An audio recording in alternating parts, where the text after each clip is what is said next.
네, 오늘 미국 시간으로 월요일 뉴욕 증시 이제 이번 주 첫 거래를 시작했는데요. 3대 지수 모두 소폭 하락하는 흐름을 보였습니다. 장중 내내 대체로 부진한 흐름을 보이다가 약보합 수준에서 마감을 했는데요. 낙폭은 그래도 크지 않은 모습입니다. 오늘 다우가 전장 대비 0.2% 하락을 하면서 마감을 했고요. S&P 500 지수 같은 경우 전장 대비 0.3% 하락 마감했습니다. 3,900선에서 지금 마감을 한 모습이고요. 나스닥 지수는 전장보다 0.72% 하락하면서 종가를 형성을 했습니다. 이제 지난주에 뉴욕 증시가 굉장히 급격한 반등을 했었는데요. 3대 지수가 이제 5%에서 7%까지 상승을 했습니다. 나스닥 지수 같은 경우 7%가 넘는 지난주 상승폭을 보였기 때문에 이번 주 첫 거래일에는 소폭 하락 출발을 한 모습입니다. 지난주에 반등세가 굉장히 강했고 또 이번 주에 여러 이런 이슈들이 몰려 있는 만큼 아직까지 방향성 없이 조금 관망 심리를 나타낸 것으로 보입니다. 오늘 주요 경제 지표 3가지 정도가 발표가 됐습니다. 이제 결과적으로 보면 좀 혼재된 흐름을 보였는데요. 일부 지표는 견조하게 나왔고 또 일부 지표는 조금 부진하게 나왔습니다. 우선 이제 가장 먼저 발표된 것이 내구재 수주입니다. 지금 이제 내구재라고 하면 3년 이상 이용하는 그런 제품들을 말하는데요. 미국의 내구재 수주 같은 경우에는 조금 좋은 결과가 나왔습니다. 5월 내구재 수주 실적이 지금 전월 대비 0.7% 증가한 걸로 집계가 되었는데요. 이제 월가의 예상치였던 0.2%를 크게 상회를 하면서 지금 이런 긴축의 상황에도 내구재 수주가 상당히 견조하게 나왔다라는 점을 드러냈습니다. 또 두 번째로 이제 주택 관련 지표가 하나 나왔는데요. 이제 지난 5월에 매매 계약에 들어간 펜딩 주택 판매 결과가 발표가 되었습니다. 5월 지금 펜딩 주택 판매 지수가 전월 대비 0.7% 상승을 하면서 99.9를 기록을 했는데요. 사실 지금 미국의 어떤 연준의 이 강도 높은 긴축이 진행이 되면서 미국 지금 모기지 금리가 굉장히 치솟은 상황입니다. 5%를 상회하는 수준으로 치솟은 상황이고요. 최근 나왔던 이 주택 관련 경제 지표가 대체로 좀 좋지 않았습니다. 시장이 좀 안 좋은 모습을 보였는데 의외로 좀 좋은 모습을 보였고 또 이제 5월 펜딩 주택 판매 지수가 이제 7개월 만에 반등을 한 흐름을 보였는데요. 이제 월가에서도 펜딩 주택 판매 지수 같은 경우 매매 계약에 이미 들어간 건들이고요. 이제 에스크로가 오픈되어 있는 건들이기 때문에 이 펜딩 주택 판매를 좀 중요하게 봅니다. 근데 이렇게 좀 잘 나온 모습을 나타냈습니다. 반면에 이제 또 제조업 관련 지표는 좀 굉장히 부진한 결과가 하나 나왔는데요. 댈러스 연방준비은행이 집계를 하는 이제 6월 미국 댈러스 연방준비은행 관할 지역의 제조업 지수가 이제 마이너스 17.7로 집계가 되면서 굉장히 부진한 흐름을 보였습니다. 지금 이게 마이너스 17.7이라고 하면 이제 감이 오지 않으실 수도 있는데요. 이 지수가 이제 마이너스로 돌아선 게 이제 지난달에 2년 만에 처음으로 마이너스로 돌아선 것이고요. 또 지난달에는 마이너스 10대를 마이너스 7점 몇이었는데 이게 또 10%포인트 가까이 급락을 하면서 상당히 좀 악화하는 흐름을 보였습니다. 제조업 지수 자체가 마이너스라는 거는 이 업황이 위축세를 나타냈다는 것을 의미를 하는데요. 이런 댈러스 연방준비은행 제조업체들의 활동 지수가 좀 급격하게 둔화한 모습을 보이면서 경기 회복에 대한 기대에 좀 찬물을 끼얹었습니다. 최근 워낙 시장에 악재가 많다 보니 경제 지표가 잘 나온다고 해서 또 이제 증시 상승으로 연결된다기보다는 조금 모든 지표를 부정적으로 해석을 하는 경향이 있는 것 같습니다. 이제 눈에 걸면 뭐 귀에 걸면 귀걸이, 목에 걸면 목걸이 뭐 이렇게 되는 것 같은데요.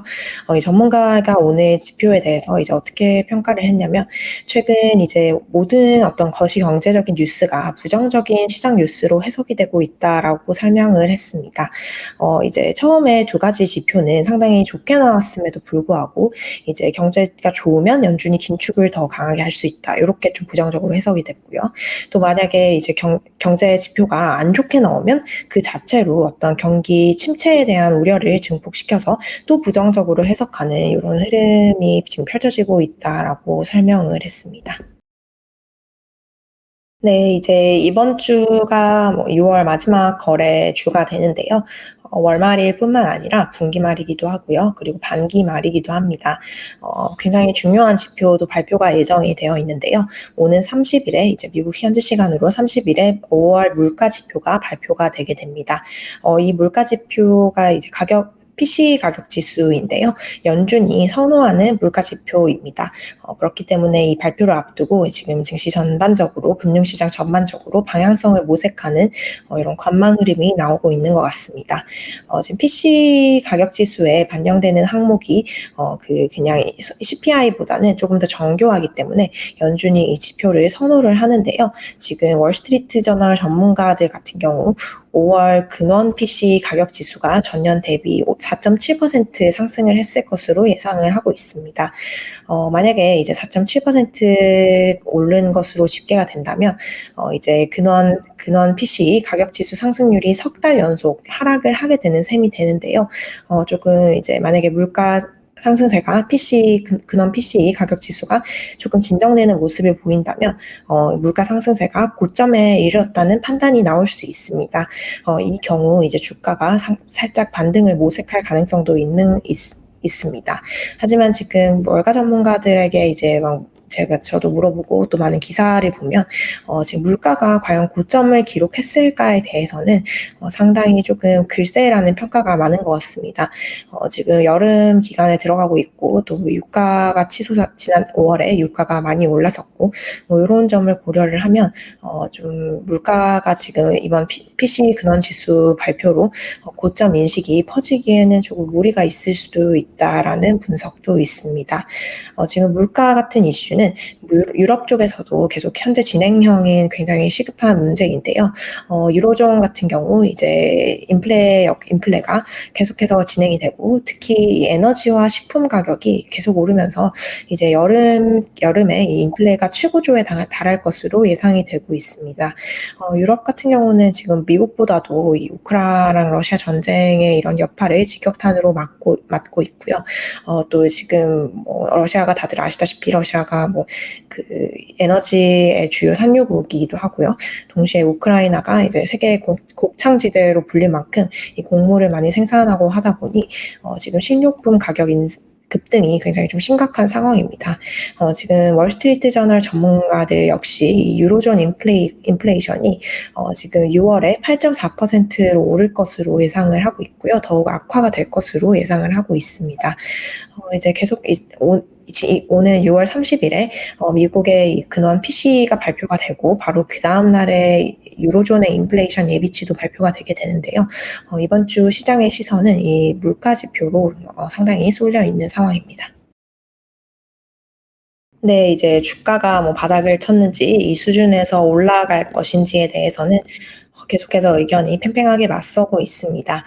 하지만 이제 JP 모건 같은 경우 주말에 이런 JP 모건 콜라보니치 전문가가 주말에 이런 보고서를 냈는데요.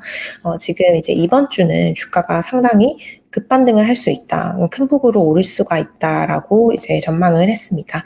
이제 아까도 간략하게 소개를 드렸듯이 6월의 마지막 주이기 때문에요. 지금 월말, 반기말 또 그리고 분기말을 앞두고 있습니다.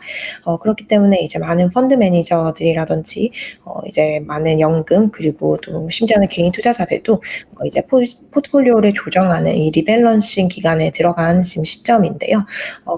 그리고 또 이제 2분기에 주가가 상당히 많이 떨어졌습니다.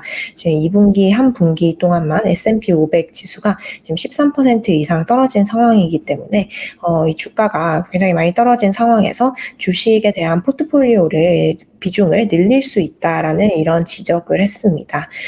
이제 마르코 콜라보니치 JP 모건 수석 같은 경우 이런 분기말 리밸런싱 수요로 인해서 이번 주에만 주가가 이 이슈만으로 7%가 오를 수 있다라고 얘기를 했고요.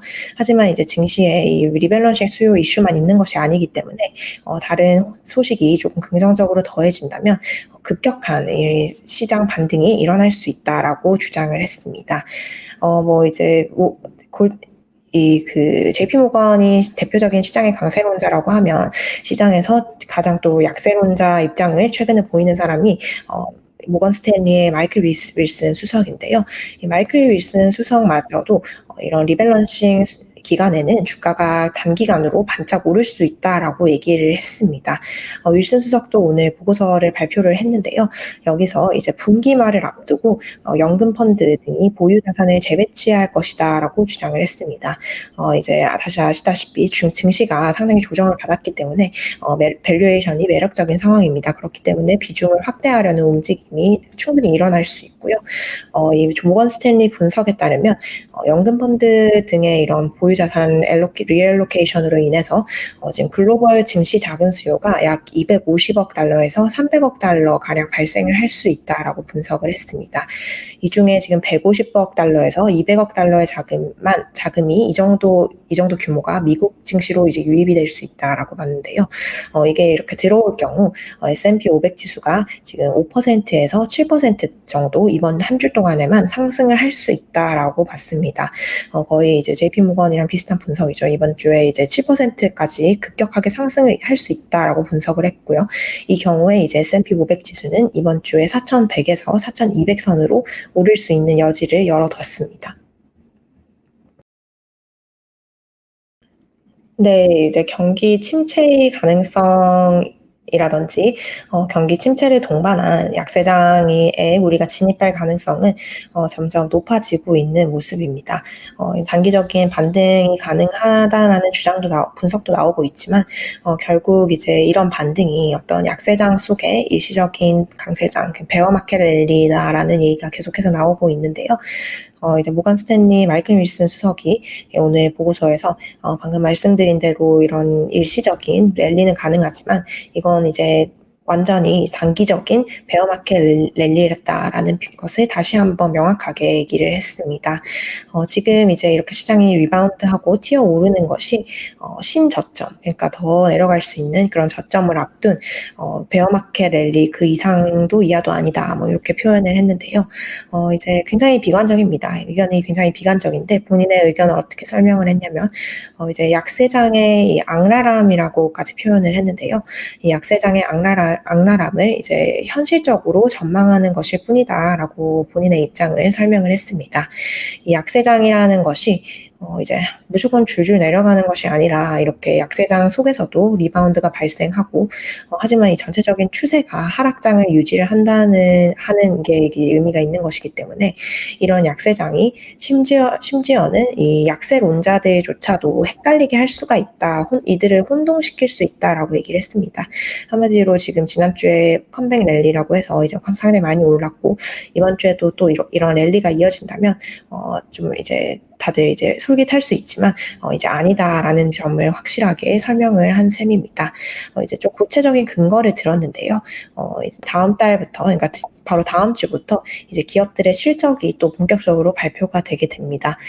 지금 인플레라든지 경기 성장 둔화 전망 속에서 이런 기업들의 실적이 잘 나올 수가 없는 조건이고 실적이 뭐 버틴다고 하더라도 전망이 안 좋아지는 게 너무 이제 좀 명확하기 때문에 그렇기 때문에 이제 좀 증시를 낙관하는 것은 좀 무리가 있지 않나라고 설명을 했습니다.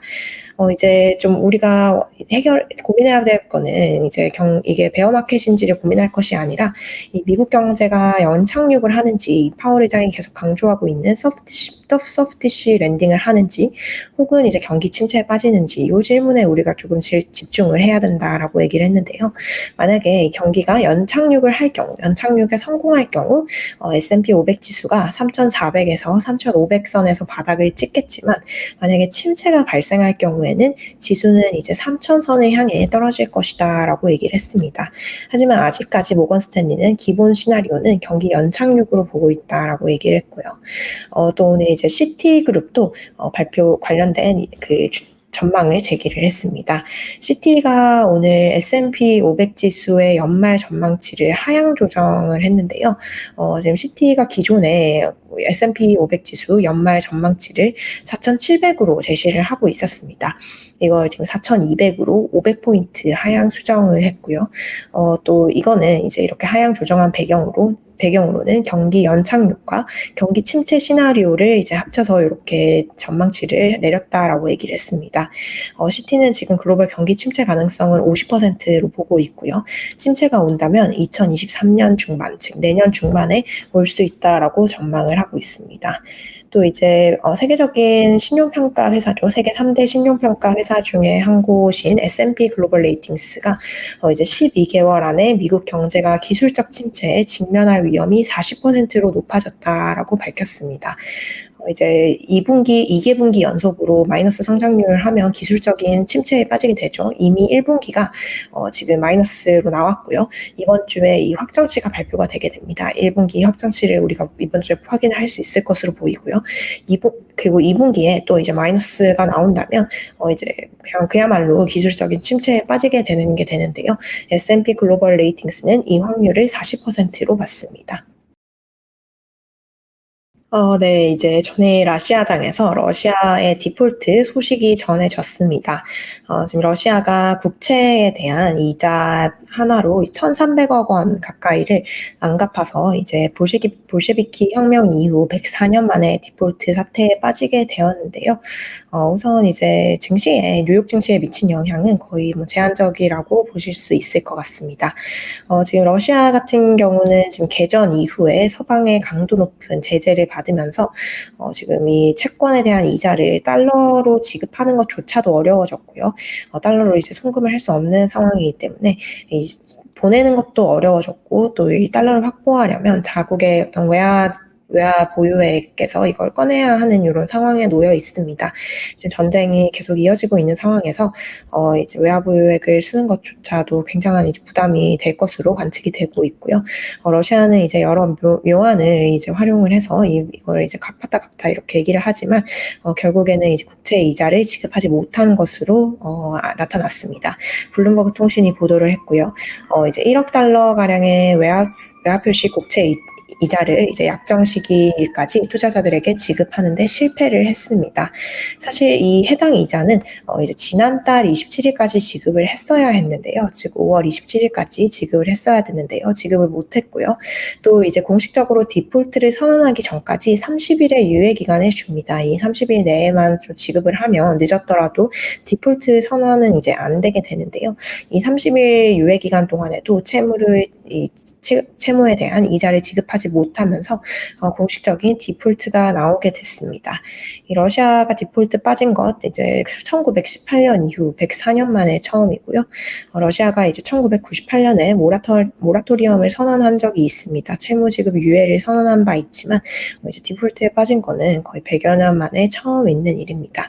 하지만 이게 좀 기술적인 디폴트이거든요. 이제 30일 이전에 이미 러시아 디폴트 할 것이다라는 사태가 계속해서 예견이 됐었고, 이 러시아 국채 이자 지급이 만기 도래한 국채가 한두 개가 아닙니다. 또 원금을 또 지급을 해야 되는 것도 있고, 이런 이슈가 굉장히 반복적으로 나오면서 러시아가 이제 일시적으로 이전까지는 디폴트 사태를 모면을 하긴 했지만 이게 뭐 언발의 오줌 누기라고 하죠. 이제 결국에는 이걸 할 수가 없는 상황에 도래를 할 것이기 때문에 대부분 뭐 세계적인 신용 평가사에서도 이번에 피했어도 미봉책에 그칠 것이고 결국에는 이제 수개월 안에 디폴트에 빠질 것이다라고 예견을 한 적이 있습니다. 그렇게 좀 시장에 선반영이 상당히 되어 있었던 부분이고요. 또 이제 러시아의 전쟁 사태가 불거지고 나서 이제 주요 금융기관이라든지 은행 그리고 주요 기업들이 러시아에서 이제 발을 많이 뺀 상황입니다. 그 처음에는 이제 금융기관들의 익스포저라든지 러시아 기업들의 뭐 크레딧 연계되어 있는 거 이런 거에 대한 좀 상당한 우려가 있었는데요. 이렇게 조금 러시아를 금융적으로 이제 제재를 하고 고립을 시키는 와중에도 이제 세계 여타 금융시장은 다소 이제 크게 영향을 받지는 않는 이런 모습을 보이면서 이날도 디폴트 이슈는 뉴욕 증시 조금 피해가는 모습을 보였습니다. 주말간 이외에도 이제 러시아 관련해서 소식이 나왔는데요. 바이든 대통령이 본인의 트위터에 이제 G7 국가들이 러시아산 금 수입을 금지를 하겠다라고 밝혔습니다. 추가적인 좀 서방 제재가 나온 셈인데요. 거기에다가 이제 G7 국가들이 그 러시아산 원유에 대한 가격 상한제 도입을 논의하고 있다라는 요런 소식이 전해졌습니다. 한참 이제 러시아에 대한 얘기가 조금 조용하다가 다시 또 제재가 많이 나오는 모습인데요. 이제 금융시장 이거를 반영해 가고 있는 모습입니다. 오늘 WTI 가격이 전장보다 소폭 상승한 수준에서 마감을 했고요. 이제 배럴당 $109대를 나타내면서 지난 21일 이후 최고 수준을 나타냈습니다. 네. 오늘 S&P 500 구성하고 있는 종목 중에 이제 에너지와 유틸리티, 헬스 관련 종목이 상승을 했습니다. 이외에 이제 다른 9개 섹터죠. 임의 소비재, 통신, 그리고 소재, 기술, 부동산, 금융 관련 종목이 모두 하락하는 흐름을 보였습니다. 이제 전체적으로 좀 좋은 흐름은 아니었는데요. 3대 지수 모두 하락을 하면서 개별 종목들도 대체로 이제 하락세를 보였습니다. 네, 오늘 이슈 있었던 종목 중에 이제 코인베이스가 있는데요. 지금 가상화폐 가격이 짧은 시일 안에 굉장히 폭락을 한 수준입니다. 석 달 만에 지금 비트코인 가격이 거의 반토막이 난 수준인데요. 이 와중에 이제 골드만삭스가 코인베이스에 대한 투자 의견을 매도로 제시를 했습니다. 파는 것이 좋다라고 얘기를 한 건데요. 이제 코인베이스 같은 경우 이제 가상화폐 가격이 급락을 하면서 조금 앞으로 어려움을 겪을 것으로 보이고, 또 이제 직원을 또 추가로 감축한다든지 상당히 좀 악재가 예정되어 있다라고 얘기를 했고요. 이에 따라서 코인베이스 주가가 오늘 10% 이상 하락을 하는 모습을 보였습니다. 또 오늘 스피릿 항공의 주가가 8% 가까이 하락을 했는데요. 이제 스피릿 항공의 주가가 이제 스피릿 주주들에게 프론티어 항공의 인수 제안에 찬성할 것을 권고했다라는 소식이 전해졌고요. 이제 매각 소식이 전해지면서 8% 이상 하락을 했습니다. 또 이제 미국에 가장 많이 쓰는 온라인 주식 거래 앱인 로빈후드의 주가가 오늘 급등을 했는데요. 14% 올랐습니다. 가상화폐 거래소인 FTX가 로빈후드를 인수를 할 수 있다라는 보도가 나오면서 이 개별 종목 이슈에 따라서 주가가 급등을 했습니다. 또 오늘 엣지 같은 경우 이제 온라인 쇼핑몰인데요. 엣지 같은 경우 월가의 투자은행인 니덤이 주가를 하향 조정을 했습니다. 투자 의견을 조금 부정적으로 냈고요. 이에 따라서 주가가 4% 이상 하락을 했습니다. 네, 오늘 장 마감하고 나이키가 실적을 발표를 했는데요. 회계연도 4분기의 실적을 발표를 했습니다. 대략 이제 헤드라인만 보고 왔는데 지금 EPS 같은 경우 주당 순이익 같은 경우 90센트를 기록을 했습니다. 월가 예상치가 81센트였는데요. 이걸 소폭 상회를 한 수준이고요. 매출 또한 122억 3천만 달러로 집계가 되면서 월가 예상치를 상회를 하는 흐름을 보였습니다. 지금 나이키 같은 경우는 대표적인 소비 기업이기 때문에 인플레라든지 또 중국의 코로나 락다운에 따른 그 공장 봉쇄 등의 악영향을 상당히 받았을 것으로 추정이 되었는데요. 그럼에도 불구하고 지금 좀 상당히 실적이 괜찮게 나온 것으로 일단은 보입니다. 이제 시간 외에서 나이키 주가가 소폭 상승을 하고 있고요. 이제 실적에 대한 우려가 지금 뉴욕 증시에도 상당히 있는 상황이기 때문에 좀 나이키가 이렇게 잘 나오면서 이번 주에 예정된 이런 기업 실적들이 조금 주가에 탄력을 더해줄 수 있지 않을지라는 이런 기대를 해봐도 될 것 같습니다.